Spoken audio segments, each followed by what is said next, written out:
What's going on? MVP Reviews Entertainment back here again today, and today I'm just going to be doing one of my movie talk shows, I guess. Just talking about latest movie news, shit like that. First up, the big news. It came out, I believe, yesterday. It broke early yesterday, I believe, was the casting of Shazam for the upcoming DCEU movie by the same name, Shazam. They've decided to cast Zachary Levi, and very no one saw that casting coming, but I think it is an amazing casting because Zachary Levi has, for the kind of Shazam they're looking for, I think it's great. If he's probably his most famous role he's ever done is a TV show where he also played the title character, and he played Chuck on the TV show Chuck, and that is one of my favorite TV shows of all time. It's definitely in my top 10. It doesn't crack the top 5, not quite, but it's in there 6, 7 area. And it is. I love Chuck, and if that's the kind of thing they're looking for, the child at heart, the child that becomes a superhero, that kind of stuff, I think Zachary Levi is fantastic for that role. So we're gonna see what kind of stuff he does. I've also heard that he has been beefing up. So this is, in my opinion, is a great casting. Totally unexpected. There was rumors that it was gonna be John Cena. There was rumors that there would be a couple others. I am a wrestling fan, but I mean, John Cena has the physical, but nothing really else. So no, that I wouldn't have liked that. But I mean, I think it's a solid choice. I mean, we're gonna have to see the villain they bring in to play it in this movie. I don't think it'll be Dwayne Johnson, but who really does know? I mean, I just think it's an overall great casting. The child at heart that he can bring forth, I think, is where it is going to be best for him to play that role. And if that is what they're looking at, which is what they're going for in that type, I think that's going to be the best thing. So that's going to be the biggest headline news. Other than that, you have, I'm sorry, if I keep looking down, I have a sheet of paper here, a sheet of notes. So that's what I'm looking at, if you see me looking down in this area. Other news, box office. Today is Sunday, which means the unofficial box office report comes out. For those of you who don't know, the official one will come out tomorrow morning. The unofficial one comes out today, but they generally have a good idea of what it'll make. So, coming out number one, of course, this weekend at the box office is the new Saw film Jigsaw, making $16,250,000 at the domestic box office. This is just going to be the domestic box office. Good haul for it. I mean, Halloween weekend, good time to come out with it. It didn't make an insane amount of money, but it made a decent haul for a Saw film.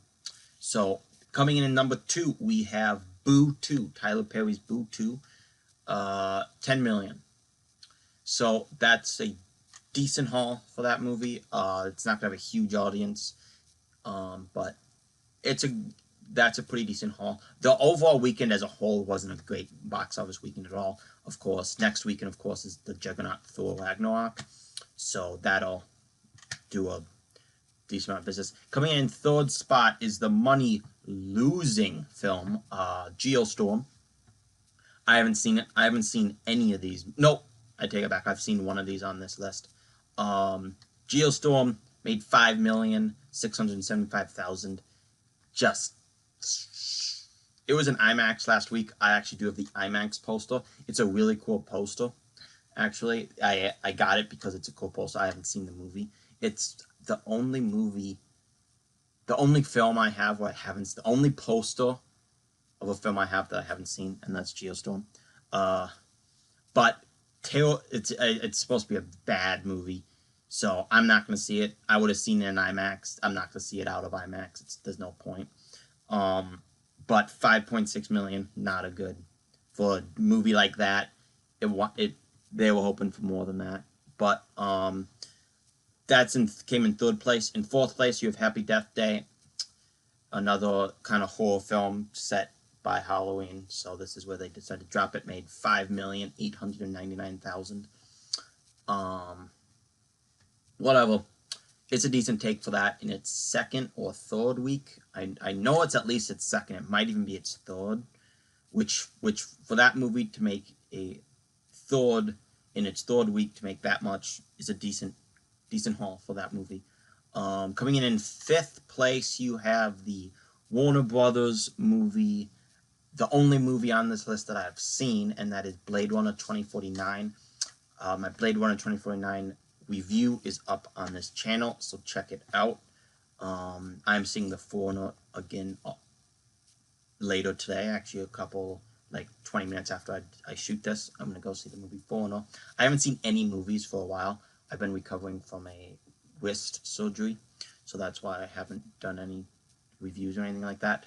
But Blade Runner made $3,965,000, so it continues to do very poorly at the both domestic, and it's made a decent. It's made 123 million foreign, and I think 88 domestic, if I believe.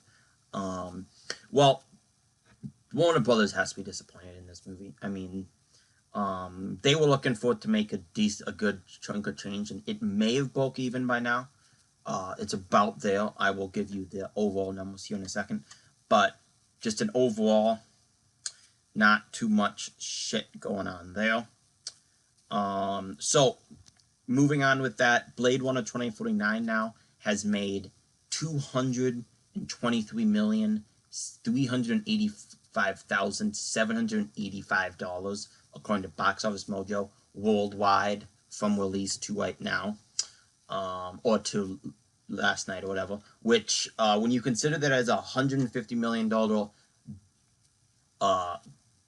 budget, right? You're like, oh well, that's good. It's made almost $100 million. No. You have to take 1/3 of that away because of the theaters. You got to take in then the marketing budget, and it was a pretty heavily marketed movie. $50 million, maybe more, for marketing. So now you're looking at, well, 1/3. I mean, now you're looking at it making, hasn't even, I don't think it's even broken even. I don't think the studio's made $100 million, $150 million. It will throughout its entire run, but it hasn't yet. So, it's disappointing because it's a really good movie. Blade Runner 2049, if you haven't seen it, you can watch my review, it's up. But also, it's just a solid movie. Yes, it's too long. It is. And there is several issues. There is. But overall, it is a pretty freaking good movie. So that's going to be the box office. Again, to go over it. At number 1, Jigsaw. 2, Boo 2. 3, Happy Death Day. 4, Blade Runner 2049. Oh, sorry. Geostorm was 3. Happy Death Day was 4. Blade Runner was 5. So there you go. My sheet's funky there. So now, moving on from the box office, guys. A couple other movie news things. This past week, maybe even 2 weeks, the Thor Ragnarok embargo lifted, and people are saying that it is a great movie. So the early reviews for Thor Ragnarok, it comes out on Friday, is the official release date. Thursday previews will then, of course, be this Thursday. And they've been very positive. People are saying it's very, very entertaining. It's fast-paced, pretty good story, stuff like that. So the early reviews are almost all positive. So that's very good for Marvel and for Disney. Thor Ragnarok looks to be another hit for the insanely successful Marvel Cinematic Universe and the even more successful Walt Disney. So those are going to be the Thor reviews. Very positive coming out of early showings of the film. Moving on to my most anticipated film easily of this year, and maybe even of all time, and that would be Justice League. So Justice League, there's been a little bit of a controversy this past week. It was Thursday or Friday. I think it was actually Thursday, that the official one time for Justice League was announced, and at 2 hours and 1 minute, it is definitely the shortest DCEU film, and people are saying exactly what you'd expect. Joss Whedon didn't have enough good material to make it any longer. Only at 2 hours, what's going on, all this shit. I don't think this is nearly as troubling as the next topic I'm going to get to, which I'll get to in a second. But the one time, yes, it is a little bit troubling. I am afraid for Justice League. I'm hoping it's amazing and it's very good, and people love it, and it makes a shit ton of money. But I am biased towards DC. I'm a huge DC fan. My other channel, MVP Reviews Collectables, I collect insane amounts of DC stuff, statues, shit like that, hot toys. But so I'm a huge DC fan. But yes, it's troubling. But we'll see. Maybe Joss Whedon decided, it's good, fun pace. But so far in the marketing I've been seeing, especially in the TV spots, there's a lot of humor. Okay? Now, I do not want a Justice League that's slapstick, too much humor. It can't be. Yes, a couple of one-liners from The Flash, a couple of this, a couple of that, but I've been seeing a lot of humor. Now, hopefully that's just what they're going for in the trailers to push this. I'm hoping it's not out of place, whatever. But I'm a little bit worried. My next topic is more troubling to me, and that's the fact that the review embargo for Justice League lifts in the AM of the Wednesday the 15th. Now, this is very concerning because normally when theaters or when studios hold embargoes, it means the movie's not very good, and they want as least amount of time between the people saying the movie's not very good and the movie opening for people to do that in. So that is one reason to do this, which is concerning to me. But maybe they just want to hold it off until they can.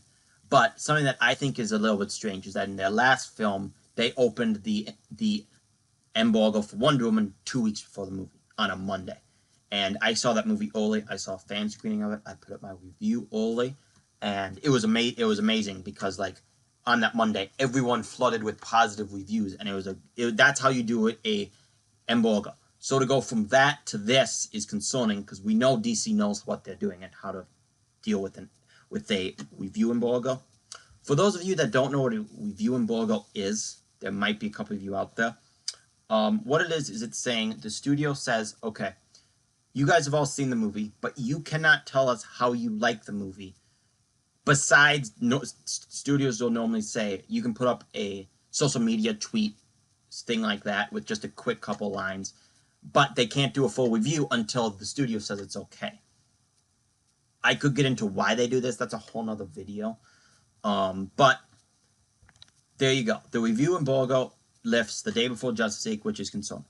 So that's going to be today's episode, guys. Is going to be that. And here's my sheet if you guys want to see it. I don't really think you guys want to see it. But yeah, so there it is. That's going to be my first episode of Movie Talk by MVP Reviews Entertainment. If you are interested in anything like collectible-ish, check out my other channel. I will attempt to put a link in the description of this video. I normally forget, but sometimes I put it in there.